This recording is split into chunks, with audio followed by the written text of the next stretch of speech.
उस दिन सुबह के 4 बज रहे थे। एक गाड़ी वाला आया और मुझसे बोलने लगा कि चलो मैं मंडी ही जा रहा हूँ, बैठो।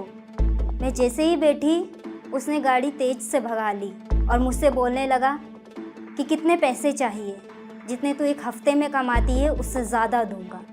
फिर आप जो ये वीडियो देख रहे हैं, आप और आपके घर वाले सोचते होंगे कि मेरा बेटा बड़े होकर इंजीनियर बनेगा, डॉक्टर बनेगा, लेकिन मेरे लिए लोग सोचते थे कि ये आज कूड़ा सड़क से उठा रही है, कल हॉस्पिटल से उठाएगी। क्यों? क्योंकि मैं एक झुग्गी से आने वाली बिना बाप की गरीब लड़की, इससे बुरा क्या हो सकता है? अपना नाम बताऊं जो समाज ने रखा था? ओए ओए लड़की, इधर आ, बोला ना नहीं लेना, जाएगी नहीं, इस तरीके से बोला जाता था। लेकिन इन सब से उठना मेरे लिए ज़रूरी था, मेरे लिए ही नहीं, मेरी जैसी लड़कियों के लिए भी। इसीलिए मैं अपना इंट्रो दोबारा देती हूँ। नमस्ते, मेरा नाम चांदनी है और मैं एक ऐसी सोच का हिस्सा हूँ जिसका नाम वॉइस ऑफ स्लम है, जो स्लम के बच्चों के लिए काम करता है। और मैं 10 साल की उम्र से ही स्लम के बच्चों के लिए काम करती आई हूँ और जब मैं 18 साल की हुई थी तो 10,000 बच्चों के लिए काम कर चुकी थी, उनके राइट्स और एजुकेशन के लिए। मैं अपने पापा के साथ खेल तमाशा करती थी। हम रोडों पे जाकर खेल दिखाते थे। मैं करीब 5 साल की थी जब हम ये सब करते थे। ये करते ही हम दिल्ली आए यही करने के लिए, खेल तमाशा करने के लिए। और यहाँ आने के बाद जो मेरे पापा थे उनकी डेथ हो गई। उनकी डेथ होने के बाद हमें कुछ नहीं आता था। मैं और मेरी मम्मी और मेरे से 2 छोटे मेरे बहन भाई और थे जिनकी जिम्मेदारी मुझ पे आ गई। 1 साल तक हम में से किसी ने भी पेट भर खाना नहीं खाया। तो मैं खुद 7 साल की थी उस समय। तो उस समय जो मेरे लिए जो काम था वो एक ही था, वो था कूड़ा बीनने का।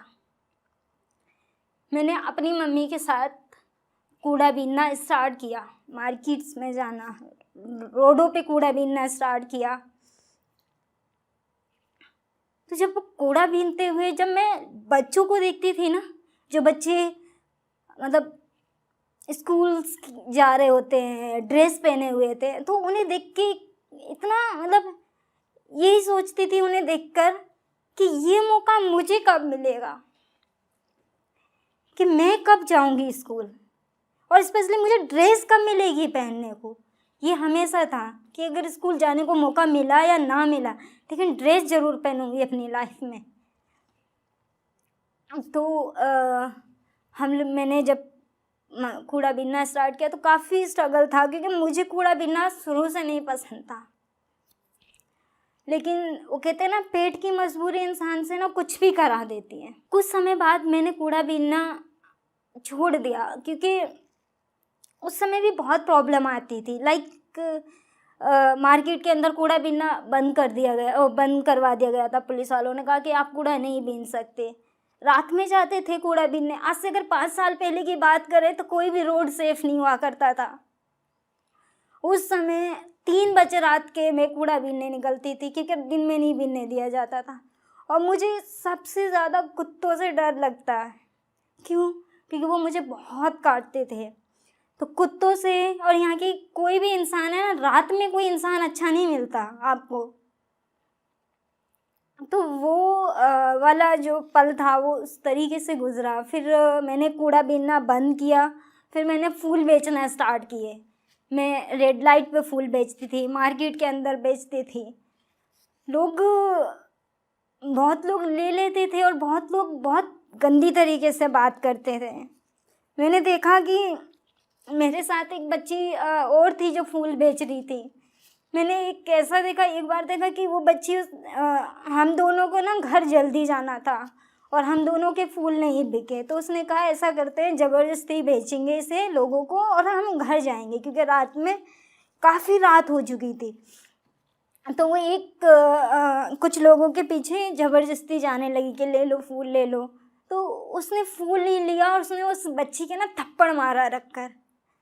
तो बहुत डर लगा उस दिन कि यार हम करके क्या खाएं। कूड़ा बीनने नहीं दिया जाता, फूल बेचने जाएं तो लोग हमसे बहुत गंदी तरीके से बात करते हैं। अब हमारी हमारी मतलब हम जिए तो कैसे जिए। हम लोग रात में काफ़ी रात तक जब वाक़या मैंने देखा उस बच्ची के साथ, तो सबसे ज़्यादा मैं घबराई, क्योंकि मुझे ये चीज़ें नहीं बर्दाश्त होती थी शुरू से ही कि हमें अलग बच्चों में गिना जाता है। क्या हम इस देश के बच्चे नहीं हैं? क्या हमारा पढ़ने का मन नहीं करता? क्या हमें इज्जत वाली ज़िंदगी जीने का मन नहीं करता? करता है, लेकिन वो इज्जत ही नहीं मिलती है हमें किसी से। इसी वजह से आपने देखा है कि स्लम के बच्चे ज़्यादातर ड्रग्स में चले जाते हैं, क्योंकि नहीं सह पाते दारू और ड्रग करके, नशा करने के बाद। कम से कम उन्हें वो जो उसके साथ गलत हो रहा है उसे इग्नोर कर पाता है वो। और अपने काम पे फिर से मैंने फोकस किया। फिर मैंने एक चीज़ ठान ली कि मुझे अपनी लाइफ को अपने तरीके से जीनी है। फिर मैंने वहाँ से पढ़ाई करना स्टार्ट की।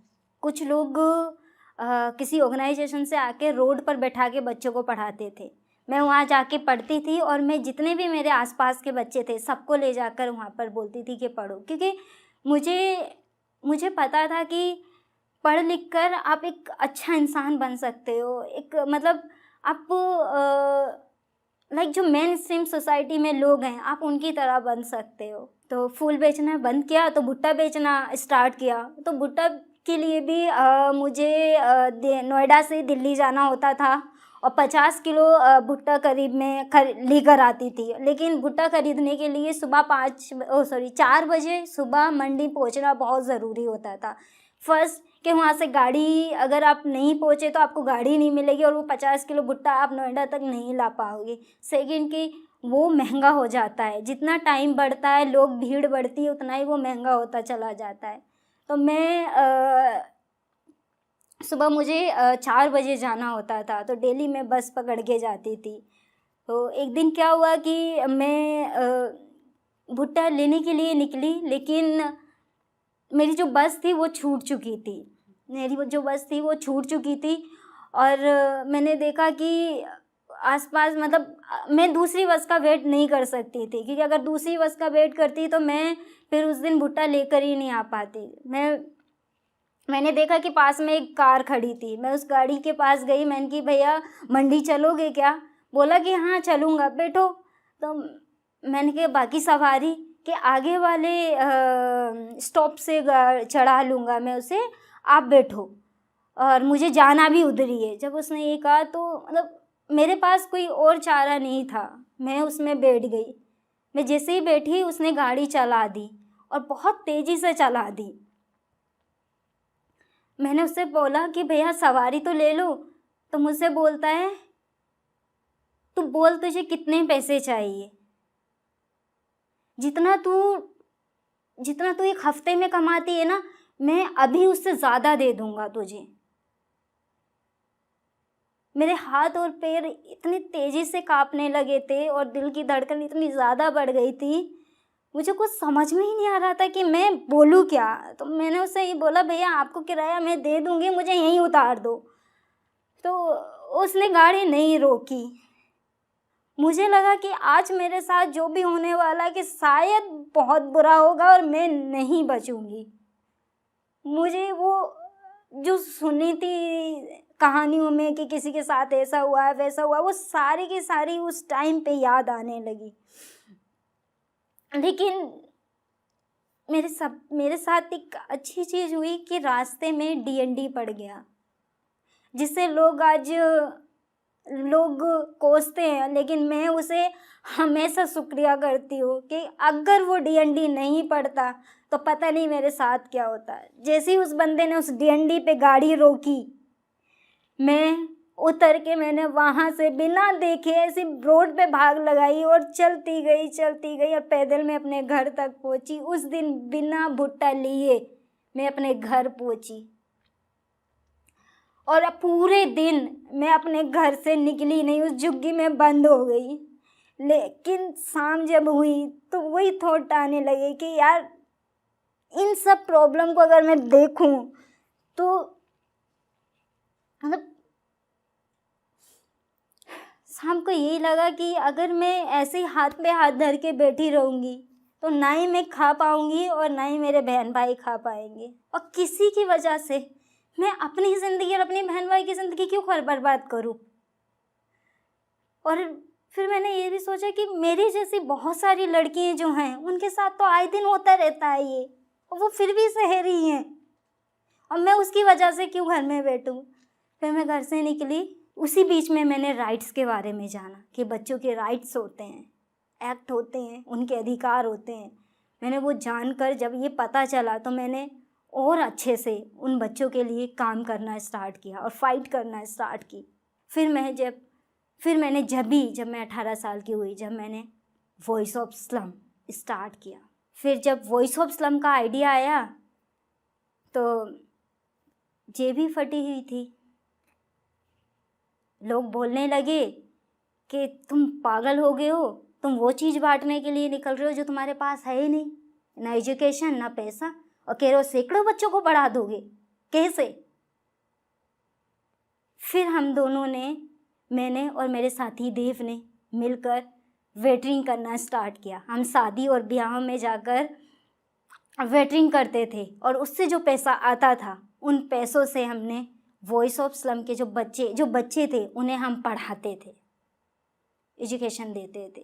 तो इस तरीके से वॉइस ऑफ स्लम का सफ़र शुरू हुआ, जो कि हम लोग साथ में वेटिंग के साथ साथ हम कुछ हैंडमेड प्रोडक्ट्स भी बनाते थे, उन्हें स्कूल्स में कॉलेजेस में बेचते थे, वहाँ से वो पैसा लेकर आते थे, फिर हम बच्चों को पढ़ाते थे। हम बच्चों को मतलब स्लम का बच्चा स्लम के तरीके से नहीं पढ़ाना चाहते थे, हमारा था कि स्लम के बच्चे को एक क्वालिटी एजुकेशन देनी है जो हर एक बच्चे का सपना होता है, और जो कि स्लम के बच्चों को तो बिल्कुल नहीं मिलता, स्पेशली उन्हें देने का। उनकी यूनिफॉर्म से लेकर, बुक से लेकर, शू से लेकर, बैग से लेकर, एवरीथिंग हम उन्हें क्वालिटी वाला देना चाहते थे कि उसे फील हो कि मैं स्कूल जा रहा हूँ, वो फील हो। जब वॉइस ऑफ स्लम स्टार्ट कर रहे थे तो मैं कभी भी डर कर मम्मी से खाना नहीं मांगती थी, क्योंकि मम्मी सुनाती थी कि तू जो भी कर रही है बाहर ही कर रही है, घर के लिए तो कुछ कर ही नहीं रही है, तो हमसे क्यों मांग रही है।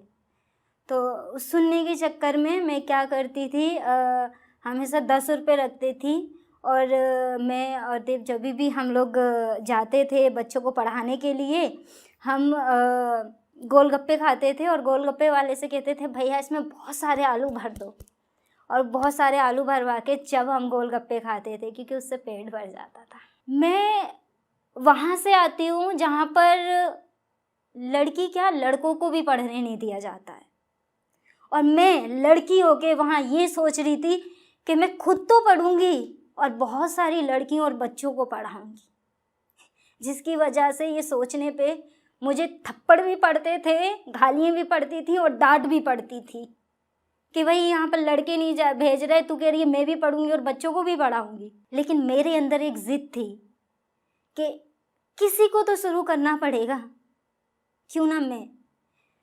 तो मैंने स्टार्ट किया और वो ज़िद पूरी की, और आज वहाँ के उस गांव के सभी बच्चे स्कूल जा रहे हैं और उनके सपने हैं कि चांदनी दीदी जैसा बनना है। तो वो बहुत अच्छा लगता है मुझे देखकर। एक दिन की बात है कि एक बच्चा मेरे पास आया और वो मेरे पास एक्चुअली हम क्या करते हैं, हम हर बच्चे को हमने 2 बच्चों को एक स्लम का रिपोर्टर बना रखा है, तो वो उन बच्चों को कोई ना कोई खबर स्लम की लाकर देनी होती है। तो एक बच्चा खबर लेकर आया कि दीदी एक लड़की आई है हमारे इधर, और वो लड़की हमेशा घर में बंद रहती है, और लेकिन उसके ना चेहरे पे चोट के जैसे निशान होते हैं, और वो खेलने की कोशिश करती है हमारे साथ, लेकिन उसे निकलने नहीं देते हैं ऐसा लगता है, और आवाज़ भी आती है रात में चीखने की। मैंने जब ये सुना तो मैंने कहा ठीक है, आप थोड़ा सा और नज़र रखो और मुझे बताना। तो उसने दोबारा मुझे सेम रिपोर्ट ला कर दी। फिर मैं गई, जब मैं उस बच्ची के पास गई और मैंने उस बच्ची से मिली तो पता चला उस बच्ची को एक आदमी 40 साल के आदमी ने उससे शादी कर रखी है, और उसे नेपाल से उठा के लाया है। और वो 15 साल की बच्ची 2 साल के बच्चे की माँ भी थी। जब ये पता चला तो मैंने तुरंत चाइल्ड लाइन को कॉल किया एंड पुलिस की मदद ली और वहाँ से उसे रेस्क्यू कराया।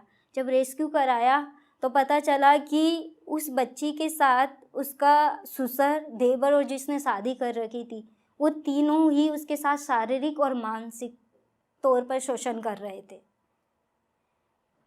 तो पुलिस वाले एक्चुअली जब कोई केस आता है तो उस केस को थोड़ा टाइम लगता है उसे करने में। तो क्या हुआ कि जैसे ही उन्हें पता चला ये मैंने किया है, तो वो आदमी सारे के सारे मुझे ढूंढने के लिए मेरे आसपास घूमने लगे कि ये लड़की है कहाँ, ये चांदनी जो रहती है, मुझे मारने के लिए। वो दिन एक ऐसा दिन था कि मेरी मम्मी मुझ पे बहुत चीख रही थी और मैं भी बहुत डर चुकी थी क्योंकि मेरे घर में खुद छोटे छोटे 2 बच्चे थे। मैंने रातों रात वो घर खाली किया अपना और वहाँ से शिफ्ट किया। मुझे उस दिन बहुत डर लगा था क्योंकि मेरी मम्मी जिस तरीके से मुझे बोल रही थी, लेकिन फिर मैंने सोचा यार उस लड़की की एक होप मैं ही तो थी। अगर मैं नहीं आती उस समय काम पे तो क्या होता उस लड़की का आगे। तो मैंने कहा नहीं, मैं नहीं रुकने वाली हूँ, चाहे कुछ भी हो जाए। जब उस लड़की से मैं 1 महीने बाद हॉस्टल में उससे मिलने के लिए गई, जब वो उसके मम्मी पापा उसे नेपाल लेने के लिए आए, तो जब मैं उस लड़की से मिली, जैसे ही मैं गेट पे खड़ी थी उस हॉस्टल के, वो लड़की दौड़ कर आई रूम से और मेरे से कस के गले से पकड़ लिया मुझे और कम से कम आधा घंटे तक उसने मुझे गले से लगा के रखा। वहाँ फील हुआ कि चांदनी तुम कुछ ऐसा कर रही हो जो कोई और नहीं कर रहा, तुम कुछ बदलाव ला रही हो। उस दिन और हिम्मत आई कि चांदनी जो भी कर रही हो करो। मुझसे कई लोग ये पूछते हैं कि तुम जो करती हो, और कई लोग तुम्हें मारने आ जाते हैं या फिर तुम भागती फिरती हो, क्या तुम्हें डर नहीं लगता? तो मेरा हमेशा यही आंसर रहता है कि जो लाइफ में है ना, जो सहा है मैंने और जो देखा है, वो तो इनके मुकाबले कुछ नहीं है। और मैं कभी भी है ना रुकने वालों में से नहीं हूँ, क्योंकि शुरू से ही मैंने ठान रखा था कि अपने जैसे बच्चों के लिए करना है। कि मेरी कमज़ोरियों ने और लोगों के तानों ने मुझे लड़ना सिखाया और उस कूड़े बीनने वाली लड़की को आज आपके सामने एंटरप्रेन्योर के रूप में खड़ा किया। और इसी आशा के साथ अब मैं आपसे अलविदा लूँगी और आपसे यही कहूँगी कि किसी की आवाज़ बनो या मत बनो, लेकिन अपनी आवाज़ ज़रूर बनना।